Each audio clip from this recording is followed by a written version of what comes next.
आप be aware नाम से एक जागरूकता की कैंपेन चला रही हैं। आप एनिमल राइट्स के बारे में लगातार लोगों को शिक्षित कर रही हैं। आपने भातखंडे से संगीत में मास्टर्स की डिग्री ले रखी है। आप अपने ईमानदार बयानों की वजह से जानी जाती हैं। और हाँ, आप देश के सबसे बड़े राजनीतिक परिवार की बहू भी हैं। आज मोमेंट्स विद रुद्र में हमारे मेहमान हैं अपर्णा बिष्ट यादव जी। अपर्णा जी, आपका स्वागत है। Thank you. आपके पास इतनी ज़्यादा डिग्री, आपने मैनचेस्टर से मास्टर्स की डिग्री ली, आपने भातखंडे से डिग्री ली, लेकिन ये आपका काफ़ी कुछ वर्तमान है। जी। कुछ आप अपने लॉरेटो से या मैनचेस्टर के बीच के सफ़र की कुछ यादें जो आप हमारे दर्शकों के साथ शेयर करना चाहें तो। I think my subject interest जो डेवलप हुआ, पॉलिटिकल साइंस हो, चाहे हिस्ट्री हो, चाहे आपका टुवर्ड्स लिटरेचर हो, ये रुझान मेरा इसीलिए हुआ क्योंकि I don't know about others but Loreto के सामने अगर आप वो चौराहा देखें तो इट्स अ वेरी योजना भवन बगल में है। जी। और वहाँ पे आए दिन उन दिनों धरने हुआ करते थे। धरना का प्रैक्टिस आई थिंक 95 के दौरान बहुत ज़्यादा था। 90s के दौरान ये धरना देने का एक ट्रेंड बहुत आ गया था। VP Singh government. जी, वीपी सिंह गवर्नमेंट के बाद काफ़ी ज़्यादा आ गया था। और आई थिंक एमर्जिंग फैक्टर्स थे बीएसपी और एसपी उस समय। तो मैं बहुत छोटी थी, आई वॉज वेरी स्मॉल। और लकीली मेरा घर बहुत करीब है मेरे स्कूल से, मतलब 1 किलोमीटर के उस पे है। तो मैं आइदर अपने फादर के साथ वॉक करके आती थी स्कूल या फिर वो मुझे गाड़ी से छोड़ा करते थे। तो बाय एनी वेज कम्यूटेशन में हमेशा धरने बड़े दिखाई देते थे मुझे। तो मैं हमेशा पापा से पूछा करती थी कि पापा ये क्यों हो रहा है। As a child I didn't understand कि ये क्यों चिल्ला रहे हैं, क्या हक होता है, क्या राइट्स होते हैं। बिकॉज आई थिंक बचपन बहुत मासूम होता है और उसमें बहुत से सवाल उठते हैं आपके, जिज्ञासु बहुत होता है आदमी। तो मुझे लगा कि why this all is happening. तो पापा मुझे, क्योंकि जर्नलिस्ट थे मेरे फादर, और मुझे हमेशा समझाते थे। उनका बहुत बड़ा योगदान है जो पढ़ाई लिखाई कराई है उन्होंने। मैं बहुत उनको आज भी धन्यवाद देती हूँ।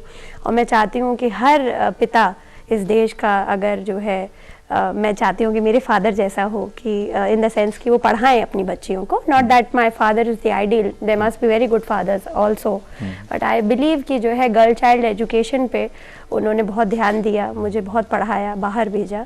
तो एक सब्जेक्ट इंटरेस्ट डेवलप हुआ, क्यों धरना देते हैं, क्या हक होते हैं। यहाँ से मेरा माइंड फंक्शन करा कि जो मैं आज कर रही हूँ सोशल वर्क अपना। तो मैं चाहती हूँ कि मैं अपने फादर को बहुत थैंक्स करूँ आपके इस इंटरव्यू के माध्यम से, बिकॉज आई डोंट थिंक मैंने कभी भी पापा को पब्लिकली थैंक किया है। ये तो बहुत अच्छी बात है।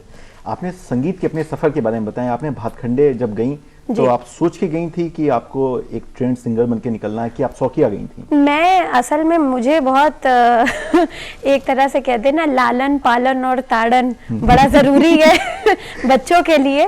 तो हमारे माता पिता ने हमेशा हमें एक सीख सिखाई है कि जो है कच्चे मिट्टी के घड़े हैं होते हैं बच्चे। तो जैसे कुम्हार पीटता है घड़ों को और एक शेप दे देता है कि वो घड़ा में पानी भर सकते हैं, you can use that utensil for the betterment. तो मुझे लगता है हमारे पिता और माता ने हम लोग की अपब्रिंगिंग ऐसे करी है कि बहुत प्यार दिया, सब कुछ, they have given us the best education. और ताड़न से मतलब है काफ़ी डांट भी पड़ी मुझे बचपन में, आई वॉज वेरी नॉटी। तो मम्मी मुझे हमेशा कहती थी कि गाना क्यों नहीं गाती हो, इन द सेंस कि लाइक वो कहती थी कि लड़कियों को आर्ट्स में अच्छा करना चाहिए, गाना है, डांस है, एक ये नारी के लिए बहुत अच्छी चीज़ें हैं जिससे कि इट्स समथिंग दैट पर्सनैलिटी खिल के आती है आपकी, और एक्स्ट्रा करिकुलर एक्टिविटी में भी बहुत मदद करेगी आपकी। तो मैं कभी समझती नहीं थी, I was very small, class 1-2 में थी मैं। तो पहली बार जब वो मोहम्मद रफ़ी साहब की गज़ल बजी, एक गाना बड़ी पुरानी फिल्म का है, और एक ये 2 भाई हैं, अहमद हसन और हुसैन ब्रदर्स हैं 2, तो उनकी गज़ल बजी and I started singing like the same. I replicated their kind of, the same ghazal in my own voice. So my mother said that no, you have to have a formal education. It is then that I started going to Bhatkhande.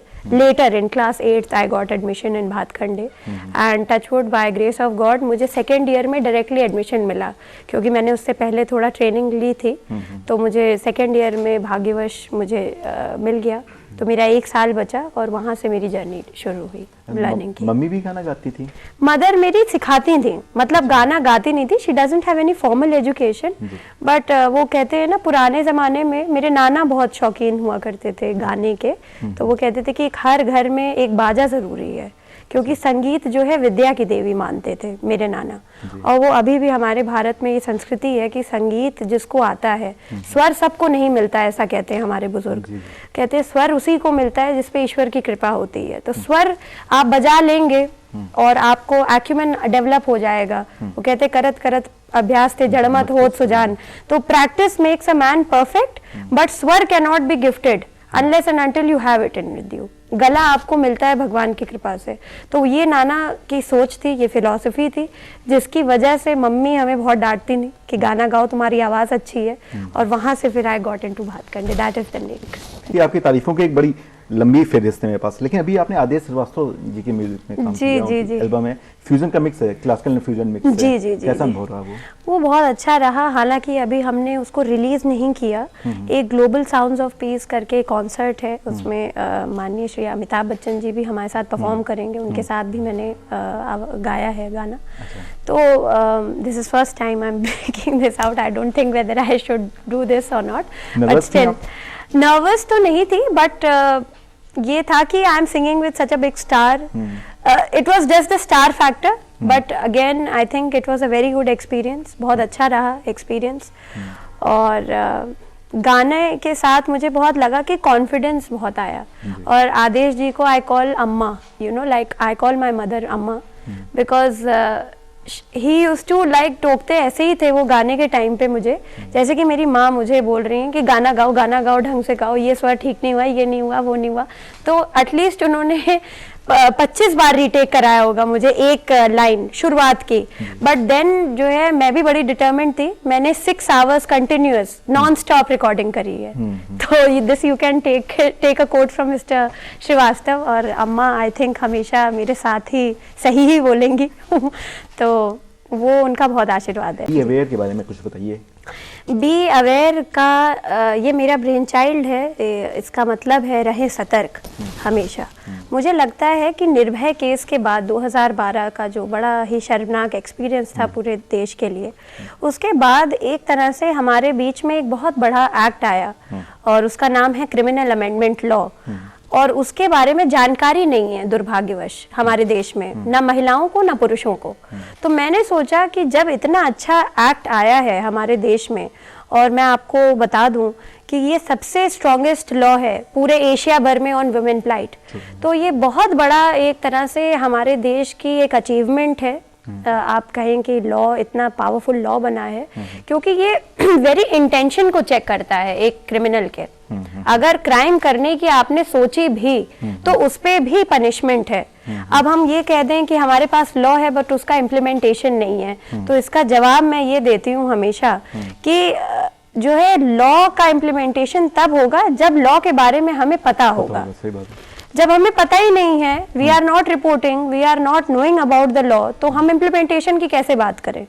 तो मैंने सोचा क्यों ना मैं जो हूँ अपने अपने साथ एक टीम जोड़ूं और जो है इसको जगह जगह जाकर जागरूकता लाएं हम बच्चों के बीच में, महिलाओं के बीच में, पुरुषों के बीच में। मैं आपको बता दूं कि हमने लगभग 1.5 लाख लोगों को कवर करा है और इसी के लिए हमें संयुक्त राष्ट्र ने भी अभी सम्मान दिया था। बहुत कम समय में ये काम किया है हमने, तो बहुत उत्साहपूर्वक सब लोगों ने एक्सेप्ट भी किया इस चीज़ को। There is a mark difference after my seminars. लोग अब एक CUG नंबर होता है पुलिस वालों का, पुलिस के बारे में भी समझाते हैं कि आप अपनी पुलिस को पहचानना सीखें, जाने उनको। थाना विजिट कराती हूँ मैं, तो वो बहुत ज़रूरी है।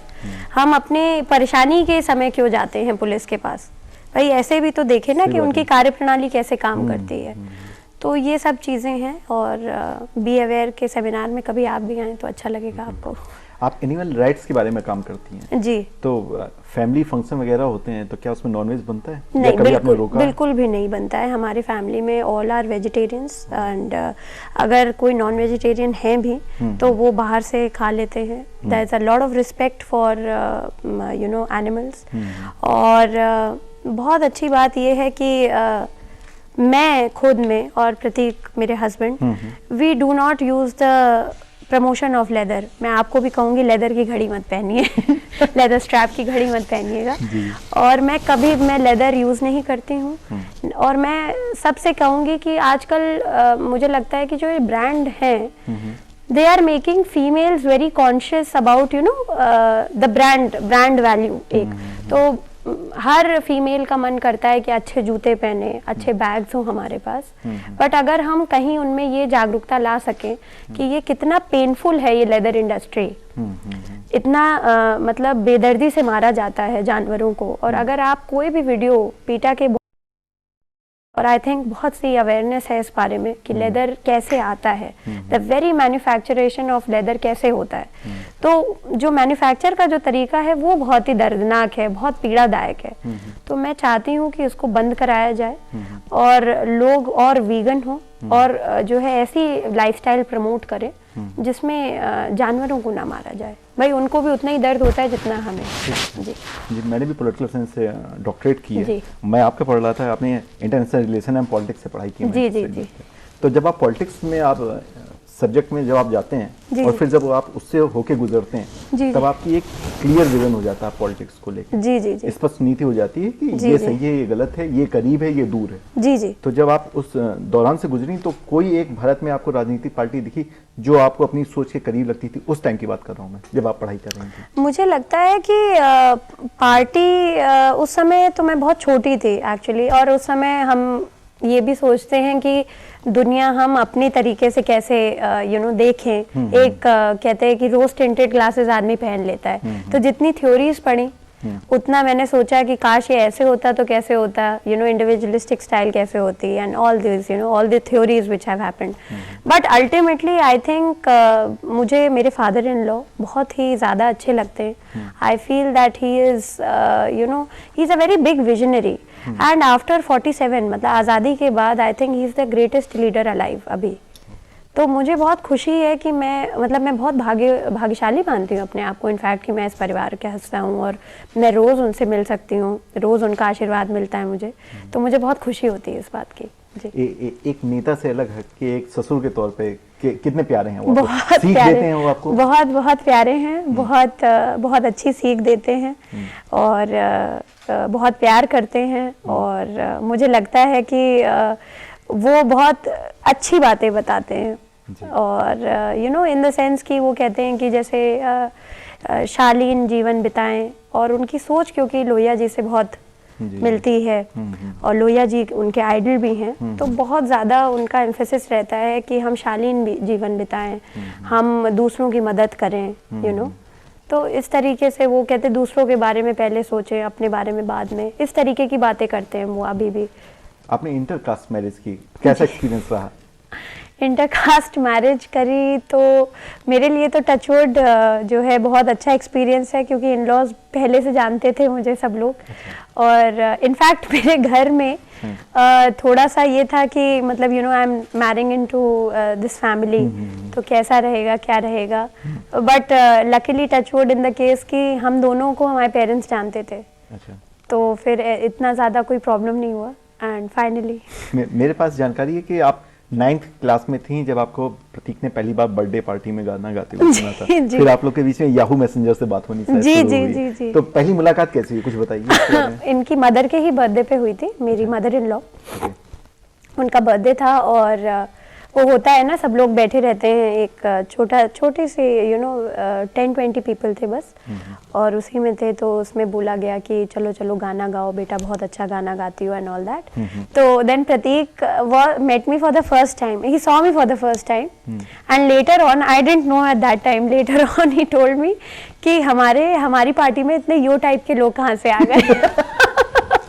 For me and my brother, my younger brother. तो क्योंकि कहा कि मैंने पहली बार सुना था गाना गाते हुए, तो like I really liked it. तो देन ही स्टार्टेड, मतलब मैसेंजर वगैरह उस समय बहुत चलता था, तो उन्होंने मैसेज किया था और मैंने भी बहुत दिनों बाद चेक किया था, because at class 9th I was not bothered about so much of Yahoo Messenger and all the things. I was more focused on my studies, but then I checked it out कि बहुत दिन बाद, I think 10 to 15 days बाद था, तो काफ़ी सारे messages थे, मैंने देखा। अच्छा, अखिलेश जी की गवर्नमेंट चल रही है जी, क्या ख्याल है आपका, कैसा सरकार, कैसी चल रही है सरकार? देखिए ये तो एक राजनीतिक सवाल है, जी। बट मैं इसमें क्या आप कमेंट उत्तर कर प्रदेश के एक सकती हूँ, नागरिक के तौर पे आप बट कैसे एक देखते उत्तर प्रदेश के नागरिक के तौर से मैं ये कहूँगी कि कोई भगवान नहीं होता है, हर आदमी का एक समय होता है, और अभी बहुत अच्छा काम कर रहे हैं, जैसे IT पार्क आ रहा है और आपके मेट्रो आ रही है, और जो है क्राइम को कंट्रोल करने के लिए बहुत से अच्छे लॉज बने हैं अभी, और देश का भी जो लॉ है बहुत अच्छे से इम्प्लीमेंटेशन हो रहा है, बट मैं चाहती हूँ कि और अच्छा हुए, you know there is always scope for betterment, तो ये है कि और अच्छा करें और उम्दा हुए। आपको नहीं लगता आप पार्टी से जुड़ के और अच्छा कर पाएंगे, हालांकि आप बहुत अच्छा काम कर रही हैं? जी, मुझे लगता है कि मैं राजनीतिक उसमें अभी जाना नहीं चाहती हूँ, मैं अभी तैयार नहीं हूँ उस फ्रेम ऑफ माइंड के लिए, क्योंकि मुझे लगता है कि मैं एज एन ऑब्जर्वर ज़्यादा बेहतर काम कर सकती हूँ, और as a social analyst, as a social worker I can contribute, मुझे ज़्यादा लगता है कि मैं कंट्रीब्यूट इस क्षेत्र में इस तरह से कर सकती हूँ। अगर नेताजी ने कभी कुछ कहा कि आपको आना चाहिए? अगर कहेंगे तो फिर पता नहीं, देखा जाएगा, उस समय समय बताएगा, समय काल परिस्थिति के अकॉर्डिंग ही डिसाइड कर सकते हैं, अभी बिल्कुल नहीं सोचा। जी। अच्छा, महिलाओं की नज़र से अगर देखें तो लखनऊ को कितना सेफ पाती हैं आप? क्या 9, साढ़े 9, 10 बजे रात में कोई लड़की निकल सकती है? ये है कि मुझे बहुत मन है इस चीज़ को प्रोपगेट करने का, कि हमारे राष्ट्रपिता गांधी ने कहा था कि अगर हमारा भारत आज़ाद हम तब मानेंगे जब 12 बजे रात में महिलाएं सुरक्षित होकर सड़कों पे घूम सकें। तो लखनऊ जो है तहजीब का शहर रहा है, पर ओवर द टाइम मुझे लगता है कहीं ना कहीं क्राइम, क्योंकि पूरे देश में ही नहीं, सब पूरे वर्ल्ड में एक तरह से विमेन को किस तरह नज़रिए से, जो आई थिंक मीडिया का बहुत बड़ा रोल है कि एक डॉल जैसा प्रेजेंटेशन करा गया है नारी का, तो नारी का जो प्रेजेंटेशन किया गया है वो कहीं ना कहीं छोटे तबकों में यू नो उसको एक चीज़ माना गया है, you know, and when women go out at night maybe it's not safe for them till date, मतलब just now, बट हाँ ये नहीं है कि सरकार ने मेजर्स लिए हैं अपनी तरफ से, तो डिपेंड्स, मतलब एरिया वाइज डिपेंड करता है, और आई थिंक विक्टिम को हमेशा पता होता है कि विक्टिमाइजेशन कहाँ है, तो बहुत ज़रूरी है कि हम ये चीज़ देखें और गौर फरमाएं इस बात पे, but as a society also मुझे लगता है कि हम लैक करते हैं कहीं ना कहीं, कि अगर कोई लड़की को छेड़ रहा है कोई आदमी, तो वी डू नॉट, हम प्रोएक्टिव होकर उसको बचाने नहीं जाते, हम कहते कौन पचड़े में चले, and we take our motorcycle या अपना गाड़ी ली और चले गए, बहुत कम लोग होते हैं जो उसकी मदद करते हैं, तो यही चीज़ हम अपने सेमिनार में भी बताते हैं, तभी हम सेफ सोसाइटी का निर्माण कर सकते हैं। जी। कुछ आगे का अपना विजन आपने सोच रखा है? मुझे हमेशा एक ही विजन दिखता है कि 2050 का भारत हमारा कैसा होगा, 2050 का भारत कैसा होगा, क्योंकि people talk about America and I am not an American, I am an Indian, तो मुझे लगता है कि 2050 का अगर अमेरिका कहाँ होगा तो 2050 का हमारा भारत कहाँ होना चाहिए, क्योंकि we have the maximum human resource, we have the maximum potential to tap, and हम चाहते हैं कि इतने जागरूक कर दें हम अपने बच्चों को, आने वाली पीढ़ी को, अपनी नींव इतनी मजबूत कर दें और इतना टेक savvy बना दें उन्हें कि हमारा भारत बहुत रोशन हो। आपने अमेरिका का जिक्र किया, बाहरी देशों के भी सर्वे हुआ था तो प्रधानमंत्री नरेंद्र मोदी बड़े पॉपुलर हैं जी, ट्विटर पे भी उनके फॉलोअर्स सब करोड़ों में पहुंच गए, कैसे देखती हैं उनको, कैसा चल रहा है उनका काम? मुझे देखिए ये लगता है कि ट्विटर पे कोई भी अगर व्यक्ति विशेष पॉपुलर है तो वो सिर्फ और सिर्फ भारतीयों की वजह से ही है, क्योंकि चाइना के बाद भारत की ही पॉपुलेशन वर्ल्ड में सबसे ज़्यादा है, और पॉपुलेशन आप लाइक कौन करेगा, आदमी तो करेंगे, तो क्योंकि भारतीय सबसे ज़्यादा है तो व्यक्ति विशेष पॉपुलर है। आप उनके कामों को किस नज़र से देखती हैं?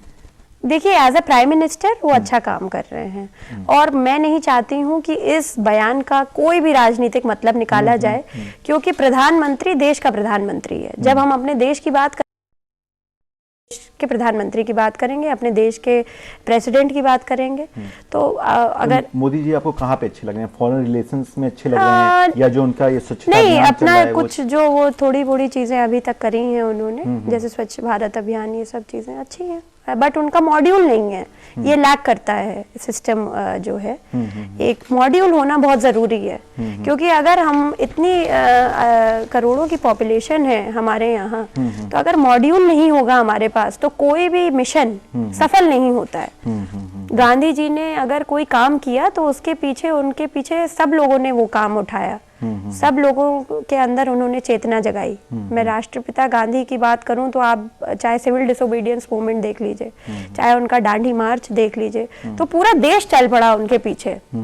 बट ही सेड कि ये सबको करना है और ये मैंडेटरी है, स्वदेशी, अपनी भारत की चीजें खुद बना के पहने, चरखा चलाना। तो ये एक सिर्फ उन्होंने फोटो नहीं खिंचवाई, उन्होंने सब जगह ये काम करा और सब लोगों को बोला कि ये काम करें। तो ये बहुत जरूरी है, एक मॉड्यूल होना हमारे पास बहुत जरूरी है। इतनी पॉपुलेशन है, इतनी जनसंख्या है कि हर आदमी नहीं कर रहा है ये काम अभी। ब्लॉग लिखता है कि अपर्णा यादव के खिलाफ बोलने से डरता है मुलायम सिंह का परिवार। ऐसा क्यों? मुझे क्या पता, ये ब्लॉग वालों से पूछिए।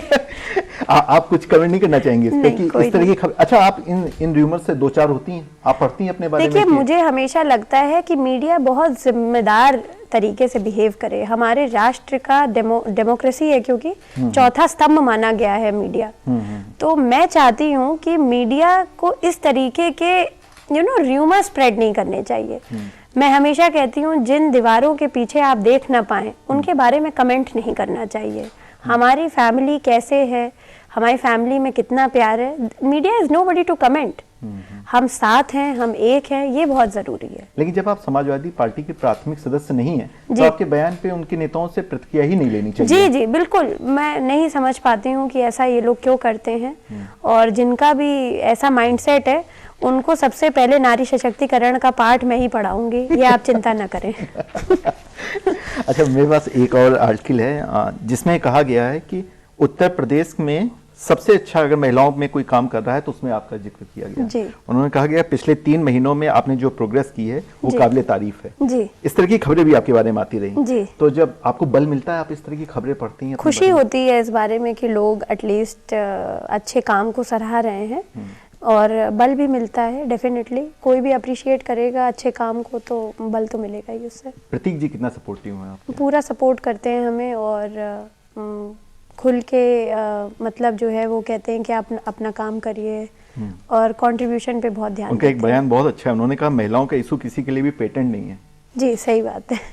आप सहमत है ना? जी बिल्कुल। हाँ, इससे तो कोई भी आगे बढ़ के काम कर सकता है, और करना भी चाहिए। सही बात है। अगर हम लोग को जागरूक बनाना है लोगों को, तो मैं कहती हूँ सब, मैं अकेले नहीं काम कर रही हूँ, मेरे साथ 1000 और लोग काम कर रहे हैं, अब कल को लाखों लोग और काम करेंगे। मैं चाहती हूँ कि सब एकजुट होके आए सामने, जितनी महिला संगठनें हैं वो सब काम करें। बयानबाजी करने से और सिर्फ भाषण देके आने से कोई काम नहीं चलेगा, unless and until you are taking and making them aware about their rights. आप कानून की जानकारी दीजिए उन्हें, आप धरना देकर ही सिर्फ क्या करेंगे। आजकल महिला संगठनें कुछ जो हैं सिर्फ धरना देने में विश्वास कर रहे हैं। आई डोंट नो क्यों करते हैं ऐसा, it's a waste of time अगर देखा जाए तो। क्योंकि अगर हमें जानकारी प्राप्त नहीं होगी, अगर हम जाएंगे नहीं, अपनी रिपोर्ट नहीं लिखवाएंगे, तो हम कब तक जूझते रहेंगे। महिलाओं को भूखाली बनाना चाह रही हैं? ये नहीं, महिलाओं को मैं दमदार बनाना चाह रही हूँ। जी। तो मुझे बस एक लास्ट ये आपसे जवाब चाहिए कि महिलाओं की स्थिति को सुधारने के लिए जितने भी सामाजिक संगठन काम कर रहे हैं, आप भी जानते हैं उनकी एक बंदिश रहती है, वो एक सीमा से आगे नहीं जा सकते। तो राजनीति वो सीमा है जो महिलाओं के मुद्दों को बहुत आगे तक ले जा सकता है। जी। संसद के अंदर या न्यायालय के अंदर या और भी कई जगह हैं जहां पे वो फैला सकता है। तो मुझे ऐसा लगता है कि आपको राजनीति में आना चाहिए। जिस तरह से आप काम कर रही हैं और जितना अच्छा काम कर रही हैं, मुझे लगता है आप ज्यादा लोगों तक पहुंच सकेंगी। जी, ये आपका सोचना है, अब आप ही इसके बारे में बता सकते हैं ज्यादा। बहुत अच्छा लगा आपसे बात करते हुए। उम्मीद करते हैं अगली बार मिलेंगे तो आपके पास कामयाबियों का एक और बड़ा गट्ठर होगा। जी, थैंक यू सो मच।